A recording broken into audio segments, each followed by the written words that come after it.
How's it going, guys? It is Coach Dustin coming at you, and I'm joined. Coach Christian, the Yes. Phoenix of Fitness. Woo! Here we are. We're excited for another episode of the Rockstar Coaching Show. And today we wanted to bring you something that is going to really help you to understand how to apply growth to your life. You know, how to really quantify it. Because we all want growth. We want to become better. We want to evolve. We want to upgrade. And we always like to look at a couple examples. You know, one is like maybe your phone. When it upgrades to the newest system, you can't go back to the old one. They don't let you, right? And then when a caterpillar, we love to share that story of transformation. A caterpillar, it undergoes all this change and pressure, and then bam, it explodes out into a butterfly. And it can't go backwards. A butterfly can't go back to being a caterpillar. It's just upgraded. So that's what we want for you. We want you to be upgraded. We want you to be a new version of yourself that you can't go back to the old one. It's just not in you anymore. And the tool that I like to use is what I call the fulfillment chart, all right? Because when you're fulfilled, you love what you do. You love, you know, you're passionate, you're enjoying what you do every day, but also it gives you a visual representation of your growth. You can literally look at it step by step, and it almost even breaks down to a staircase, all right? So that is what we're here to talk about. It is the tool that actually shows you what growth looks like, all right? So there's some people that are listening to this. I'm gonna explain in a sec, but right now I'm on a whiteboard, and it starts to look like a staircase, all right? So you add a skill, and that's a vertical line, and then you add a challenge, all right? And then you repeat that. You add a skill, you add a challenge, all right? Now, what do I mean by that? Everything you've learned is a skill, all right? And here's the beauty. Every skill is learnable, all right? You were not born with some of the skills you have today, and you don't have the skills now that you're gonna learn and have tomorrow. You're always growing, you're always learning new things, right?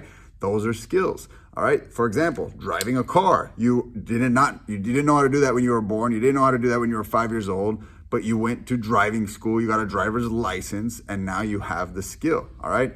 And then the challenge, I guess I'll even write this down as an example. Okay. Driving is a skill. Challenge is maybe now you're going to take a long distance road trip. All you did in the beginning was just drive around town, and you just did some short distance drives. But now I'm gonna challenge myself. I'm gonna drive much further, all right? That is an example of a skill and a challenge. So how does this apply to coaching? Christian, why don't you chime in? What are some skills that you've acquired as a coach? And then how did you challenge yourself?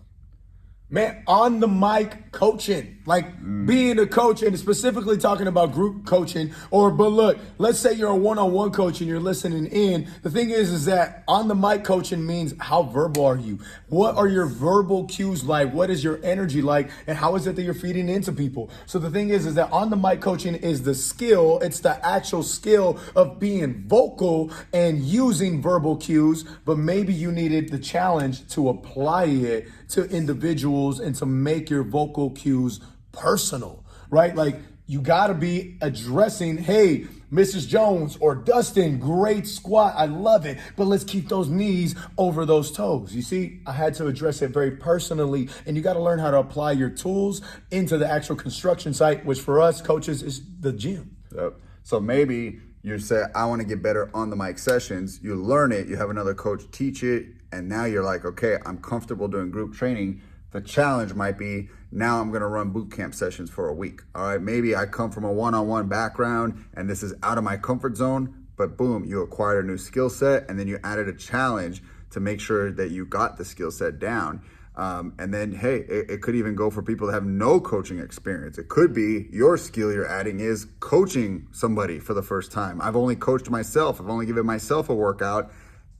Coaching yourself and coaching another person are two completely different skill sets, because you got to learn your body, the way your body reacts to certain diets, the way you move during movement patterns, and that's completely different than what somebody else struggles with. So that is a skill set in itself, is training yourself and then training another person. And now you add the challenge. Okay, now I've trained one other person. Now I'm going to try to train 10 other people.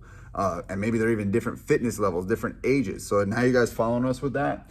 So I'll throw another one on here for coaches specifically. It could be sales, all right? Learning how to sell. This is uncomfortable for most coaches because it's not what you signed up for. You thought you were going to be talking about hormones and body movement and nutrition, and you're like, oh, I don't like talking about money. I don't like asking for compensation.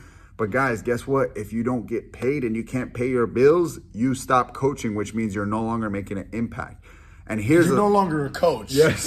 In reality. And now you go to do something else. Now, so here's what you can do. You can line up some sales appointments. You know, you can say, I'm going to try to talk to 10 people this week about my service and try to sell them on it. And that is obviously, first, we got to get trained on how to sell and come up with a good script and learn how to overcome objections. And then you're like, okay, I feel armed. I feel like I have the skill. Now I'm going to put a challenge in front of me. I'm going to try to talk to 10 people this week. But here's the thing, guys. Psychologically, your clients adhere to your program more. They're more compliant. They follow your marching orders to a T when they are paying, all right? Because there's so much free information about fitness. You could get a free workout on YouTube and you could get a free meal plan on Google. But if that's all we needed was knowledge, everybody would be in great shape and healthy. The truth is they need someone to hold them accountable. And that is what they're paying for. It's actually not for the equipment in your gym. They're paying for the accountability. They're paying for the motivation. They're paying for someone to have a connection with them, all right? That is what they're paying for. So realize that is what you're selling. It's not the squats and the push-ups, all right? What's another skill?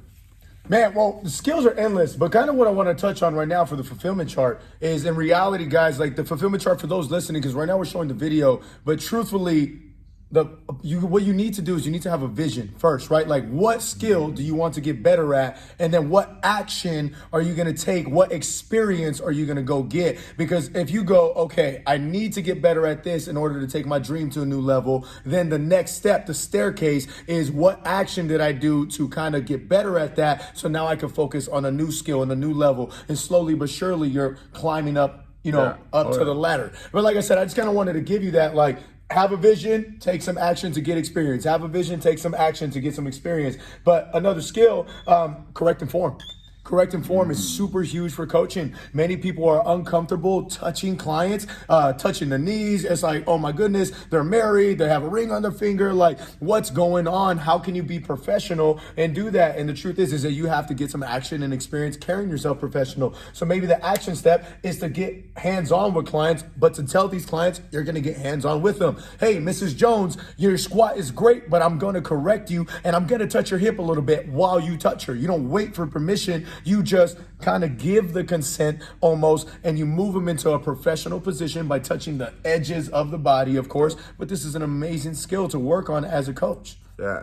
So like Christian said, the skills are endless, guys. And here's the thing we've caught. In the beginning, most coaches are chasing the certification skills. Like, I need to get my CPT, then I got to get a nutrition cert, and then I should learn about the gut, and then I should get corrective exercise cert. And those are all skills. You are adding skills to your staircase, but when you have done it for a while and you talk to the coaches that have been doing it a while, they'll actually direct you towards other things, which is like, learn the skill of being empathetic, learn the skill of active listening, learn the skill of caring, which for some people, it is a skill they got to work on because it doesn't come natural to them. So those are the things that will not be found in a textbook, that will not be found in a CPT, but they actually make the biggest impact on your career, and they are skills.